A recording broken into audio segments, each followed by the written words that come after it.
I find it very funny that people suggest the most obvious things. Like, I don't know if you've tried this or not, but training, you can train your dog. Thank you. No huskies? Yeah, exactly. He knows what I want him to do. He just does not care. I'm Jen Burrows, and this is Furball Confidential.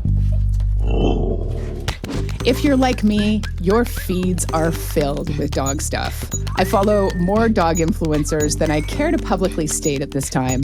But I will tell you that one of the longest I've been following, and one of my all-time favorites still, are these guys. Leia, please stop humping your brother. Leia, we don't do that in public, remember? We've talked about this, Leia. He's perfect. They both are. But also don't get a husky, and definitely don't get two. Those are the Siberian Derpskies. Two Siberian huskies who are a bit derpy, a bit goofy. You've got Leia Derpsky, the humper, and her little brother Archer. And that voice you heard in that clip just there, that's husky dad Jonathan Brinksman, who, much to my delight, agreed to sit down for a chat today. And because my own pup clutch is half husky, we went full husky right out of the gate. I am a firm believer that husky isn't a breed. It is a state of mind. It doesn't matter if it's a half husky, a quarter husky, an eighth husky, or 0% husky. That's a husky. That's a it's a mindset. And in terms of like, huskies are known for, they're known for a certain behavior, right? Like they're known to be belligerent. They're known to be like very sort of standoffish, very loud. Talk-backy. Am I missing anything? What else are they known for? Smarter than you. Oh, right. They have schemes. They have agendas. Yes. They have plans within plans. Yeah. They're manipulative more than most other breeds. We're just the marionettes on the end of a string. We are. And they're a lot. They're a lot. They're a lot. So and this is a question that a lot of husky owners get asked, like, what were you thinking? You got not just one, but two. Okay. Well, a lot. I wasn't thinking is the short answer, but the longer answer is I grew up with huskies. Oh, okay. And I really like dogs with complicated, interesting personalities. And I sort of think every dog has the potential to have a complicated, interesting, neurotic, for lack of a better word, personality. But every single husky does have that. They come out of the box with it. And so if you want a dog who will challenge you and does have, in a positive way, I don't mean in like a fight to the death way.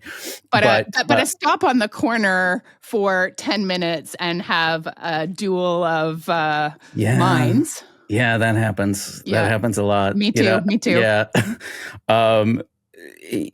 So, if you want that, like I do, then husky's the breed for you, assuming you have the time. Time, because those huskies need a heck of a lot of stimulation and exercise. Jonathan sets aside hours every single day just to walk Leia and Archer. It's not unheard of for me to have a 3.5 hour walk. We do that probably once or twice a week. Yeah, lucky huskies. Yeah. I mean, I don't get a vote, so it's forced on you. Yeah. They're lucky to have a dad like you. Tell me, how do you we're talking about who huskies are in general, like what some of their traits are. How would you say Archer and Leia stack up as huskies? I think they both embody and defy them. So Archer, for example, he's very stubborn. He's very opinionated, but he doesn't express those opinions in the way that a typical husky does. I mean, a quote, typical husky will just scream at you. And Archer's actually very quiet for a husky. He's very quiet. I've only seen him howl once. Thank God we got it on film. But he was only like 2.5, 3 months old, something like that. And then he was just like, I'm done. So in that way, Archer's atypical in that he's not super vocal, but he is a very effective communicator. Yeah. For example, I'm very cool. So I play a lot of video games. Yeah. And I will be sat on the couch playing video games, and he will just come and sit down and stare at me. He'll put himself between me and the television, and he just stares. And he doesn't say anything. There's no words are transpired, but it is very clear, hey, I'm done playing video games now. Yeah. It's Archer time. So he's a very effective communicator. They're both very effective communicators in their own right. Leia is a little bit more of the classic husky in that she's very talkative, and she is not shy about letting me know how I am failing her at any given moment. And she is very opinionated in the same way that Archer is. But you can kind of reason with Leia because Leia knows that she's in charge. Archer knows it. I know it. Leia knows it. I think as long as the chain of command is respected and appropriate deference is paid, you can reason with Leia. You can kind of say, like, I don't know what to tell you, Leia. Your brother's very heavy. He's lying down on the ground. He clearly wants to go in this direction. You're welcome to negotiate with him yourself, but I just don't think we're going anywhere. And then she'll kind of go, okay, fine, we'll go his way. Whereas Archer is just a capital O obstinate. It's there. There is no moving him. And his way or the highway. He'll do what you want until the treats run out. Right. But once they run, and I get a lot of comments. People are like, "Oh, use the treats to bribe him in your direction." It's kind of, yes, this is not my first rodeo, but that must get so exhausting, does it? It's fine. I mean, I know they're fans. Do you mean the comments or just like, yeah, because when you've got a husky and they're sat down and they're not moving anywhere, like you and I know they're not going anywhere unless there's like a real reward somewhere. I find it very funny that people suggest the most obvious things. Like, I don't know if you've tried this or not, but training, you can train your dog. Thank you. No huskies? Yeah, exactly. So he knows what I want him to do. He just does not care. Yeah. So that's the difference. What I love about this is it's almost as if, like, when you were starting this conversation and you were saying, like, huskies are kind of like a state of mind, and you get them knowing that you're going to get personality. And you've just described like these two very like distinct personalities. They are like humans in so many ways. I mean, I think so. Look, I am your typical millennial. I don't have children. My huskies are my babies. I'm a crazy dog mom, guilty as charged. But yeah, I mean, I think their personalities are rich and intricate and unique. They're, for as many similarities as Archer and Leia or just huskies in general have, there's no two that have the exact same combination. There's I'll give you a concrete example. I don't know how she effectively communicated this to me, but she did, which is that after dinner, I will occasionally give the huskies frozen raw bones. I just buy them in bulk, like beef knuckle, beef marrow bones, just like a bag of them. And Leia has somehow effectively communicated to me when she wants to swap bones with Archer. Wow. And I don't know how she did this. I don't know how, and I can't put into words or illustrate for you her difference in mannerisms or patterns or whatever that let me know, oh, it's time for a bone swap. But she is just that effective a communicator. And then I have to distract Archer a little bit and like Indiana Jones swap out the bones, because Archer he never wants to swap, but once he has that other bone, he goes, oh, okay, fine, this is great. And then Leia will quiet down. That's all she wanted. She just wanted to take what Archer had. And I don't know how she communicated that to me, but that's just like one example of her neuroses that's unique to her. Another example with Leia, again, she steals my socks constantly. I find my socks buried underneath her dog bed, in couch cushions, sometimes in the yard. I'll be mowing the lawn and I'll find a sock that's clearly been in that foxhole for years. This happens daily. I have never once, well, that's not true. I saw her with a sock in her mouth exactly one time.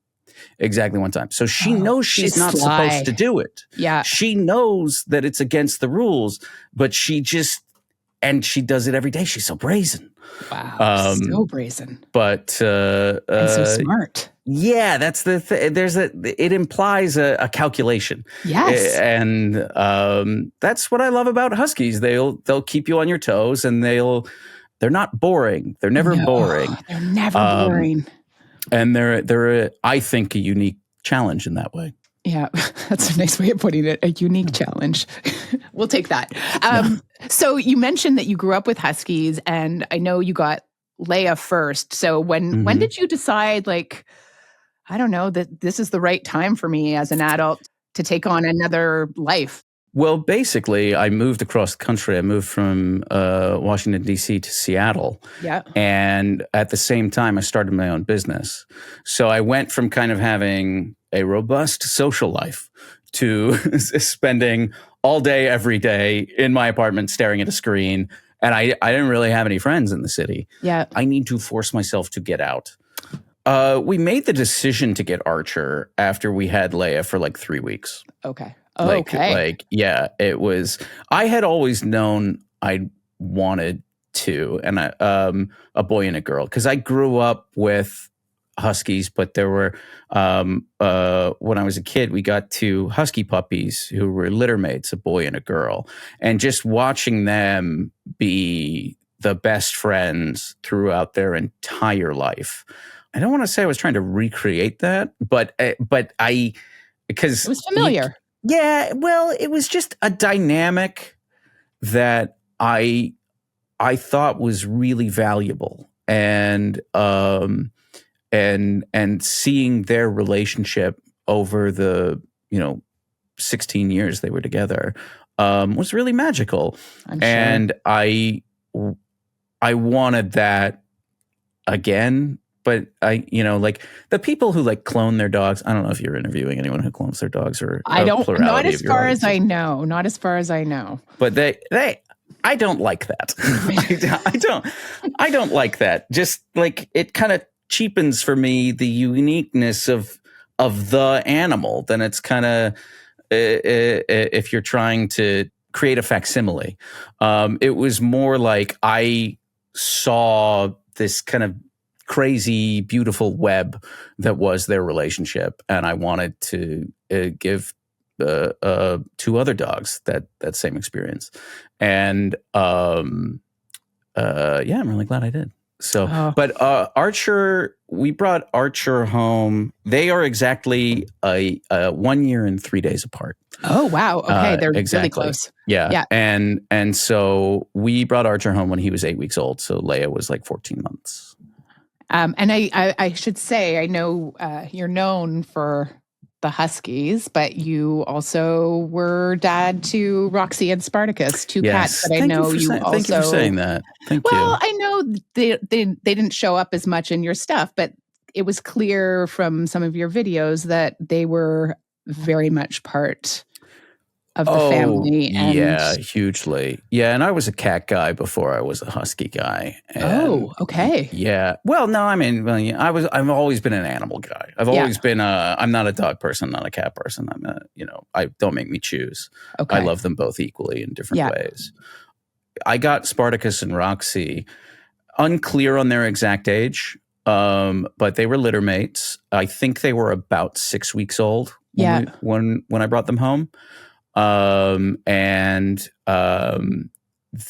rest of their litter, they were born in a barn, and the rest of their litter were eaten by owls.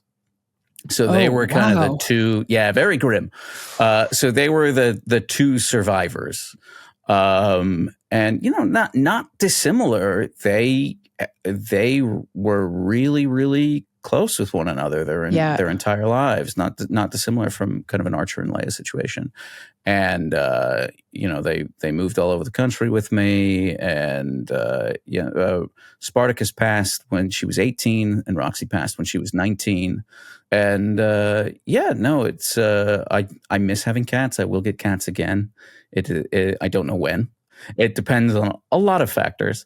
But yeah, thank you for bringing them up, because they weren't honest to God, I didn't put them on a lot of content because I kind of thought, well, I don't think people will care that much because they just kind of sit there. I mean, they're senior cats. They just sit there. I think that's the greatest thing ever, but they just sit there. I have no illusions about, the Fast and Furious thrill ride that's happening. So was that what it was about Archer and Leia, that in terms of when you first decided to start filming them, what was the impetus? Do you even remember? Well, created an Instagram account called Wolf Princess Leia, and it really was just like a feed for me to curate memories and moments that I loved, and I still do this. It's a little embarrassing to admit, but the primary function of all of this to this day is just me in bed at night before I put the light out, scrolling through my own feed, being like, my dogs are really beautiful. Yeah. I love them so much. So that's the primary function. That's the genesis. And, I posted every single day, more or less, for about 2.5 years before I got any semblance of a following. Yeah. So really just in it for the love of the game, and ultimately I am my own audience for the content that I make. Jonathan may be his own audience, but so are more than 1 million people on TikTok. And those people are probably going to want to know about Archer's brand new talent. This is an exclusive for you. Furball Confidential exclusive. Thank you. He's only been doing it for like the last 4 or 5 days. But as we're walking, he'll loop behind me and just torpedo in between my legs from behind and stick his head up and look up at me. And I can't predict when it's going to happen. Right. So I know there's a viral video in there somewhere. I know for sure. I know there is. I just need to happen to be filming at that moment. Right. Because there's no predicting it. But it's my new favorite thing that he does. He just looks so proud of himself. And he just kind of rockets through, and it's jarring. Yeah, I was going to say, not could expecting probably it. tilt you off balance. Yeah, if we're you're in not... motion. It's a delicate ballet. Yeah, but it looks really cute, and he just looks really proud of himself. Just like ballet when it's happening. Yeah, that's actually one of the most common comments that I get. Is people comment on the videos, I really wish someone else was filming this. I want to see this from the third person perspective. Right. And just, I'm sure it's not flattering. Maybe not super flattering, but super sweet. Jonathan's not scared to put himself out there for the sake of his dogs, especially when it comes to a certain cartoon theme song. I don't know, you've probably sung this song a million times before, but would you sing a little bit for us just to let the audience know what happens when you sing this? Yes, if you'll let me caveat that my mother is literally tone deaf. Every time I post a video of me singing the DuckTales theme song to Leia, I'll get a mix of comments of people saying, oh my God, you have such a great voice. You can sing so well. And then trained singers underneath that will reply, he really doesn't. What are you talking about? It's not in any discernible key or Isn't that just missing the whole point? Well, yeah. I mean, I'm joy. Sorry. I make no apologies for having a song in my heart, damn it. You have a song in your heart. Let it out. Life is like a hurricane here in Duckburg. Race cars, lasers, aeroplanes. It's a duck blur. Might solve a mystery or rewrite history. DuckTales. Woo! Thank you, Jen. Sorry, I dropped the ball there. It's all right. So if Leia were here right now, She would be be doing what? It depends. It really depends. You will 100% of the time get a reaction out of her. There has been exactly one time ever where we've done that and she didn't care, and it was when we were at the dog park, and she's just too locked in. She's just too. There's a lot going on. That's her favorite place on the planet. But usually she gets the zoomies and she starts screaming. And my favorite is when she kind of punches her brother. She'll use her front paw and just hit him. Like, you hearing this? That's my favorite. But hearing this? Yeah. And Archer's like, yeah. He's just happy to be there. He's just living La Vida Loca. I'm curious. One of the things that you mentioned earlier, like that you're a dog dad. You don't have kids. Like, you're unabashedly like a dog. You love your dogs. One of the things I'm struck by in your videos is we're getting better as a society to allow men to like be openly like vulnerable with their feelings, but we're still not there. And it strikes me that you really put yourself and your relationship with your huskies out there. I love you so much. Boop. One more. Boop. One more. Boop. You're such a good boy. I love you, handsome. Does it ever feel vulnerable, or does it feel like just natural to you? Not really. It does feel quite natural to me. I mean, some of that is just, I don't know that I would have done that at like 19. Right. Some of that is just I got older and I don't care. And, with age comes confidence, and I know who I am, and that's fine. And some of it is, I don't want to say I'm playing a character. I really don't, because I'm not.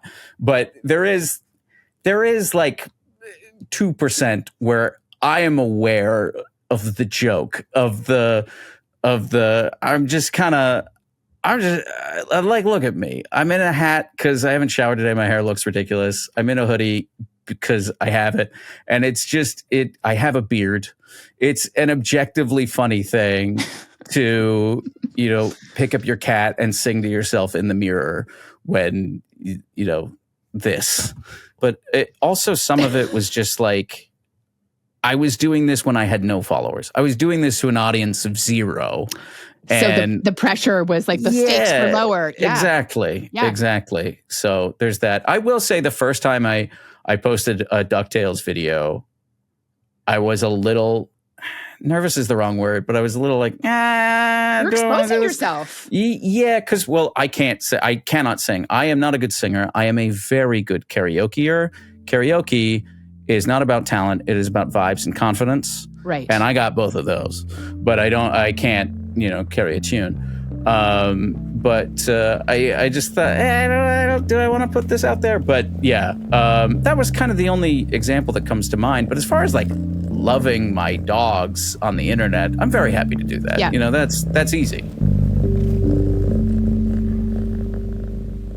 You're known for your videos with Leia and Archer, but you also wrote this, like, for me, it was a very touching and meaningful essay on your Substack about grief and about losing your dad.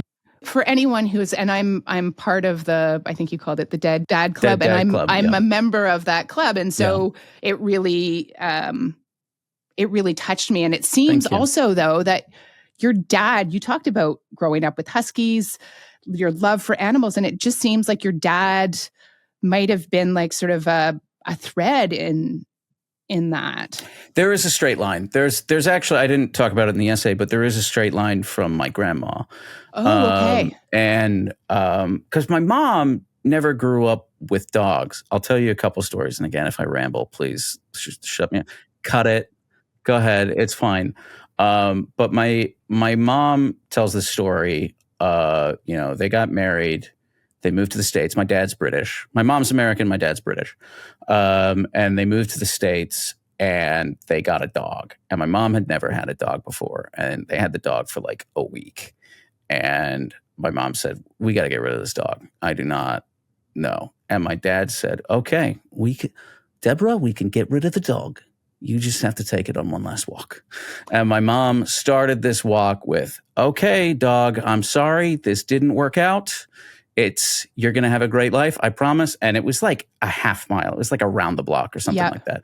And it ended with my mom sobbing, clutching the dog, saying, we're never your ours, we're family, etc. And so I kind of grew up in a house where like animals were really important and were members of the family. And I trace that back to my grandma. My grandma, worked in a factory in the north of England, and she told this story where, and I don't know how much of this is apocryphal, and I don't know the details of the context, but she did tell me this story directly before she passed. But she was leaving, and there's some like machinery with like baskets, and there was a kitten in one of the baskets. And some of the men working the factory were having a lot of fun, kind of moving the baskets back and forth and tormenting this kitten. And my grandma, who was a very slight woman, but very confrontational, very confrontational, all the way up until her death, cornered these men and said, what are you doing? Et cetera. I'm sure there were a lot more expletives. It was the north of England in a factory. Yeah.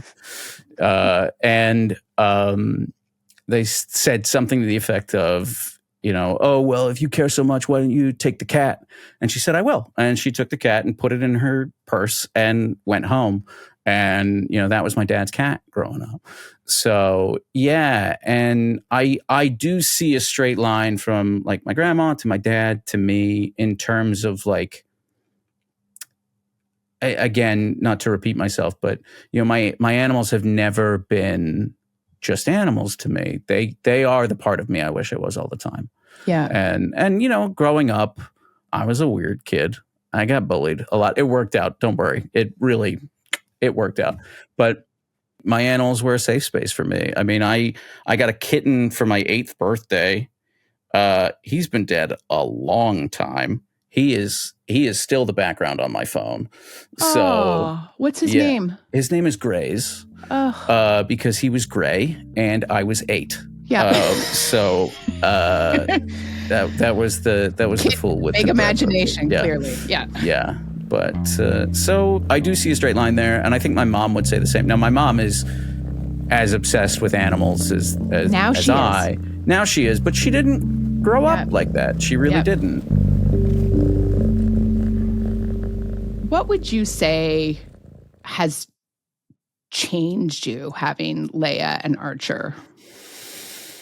I don't know that it's changed so much as brought out more to the forefront. Okay. If that makes sense. It does make sense a lot.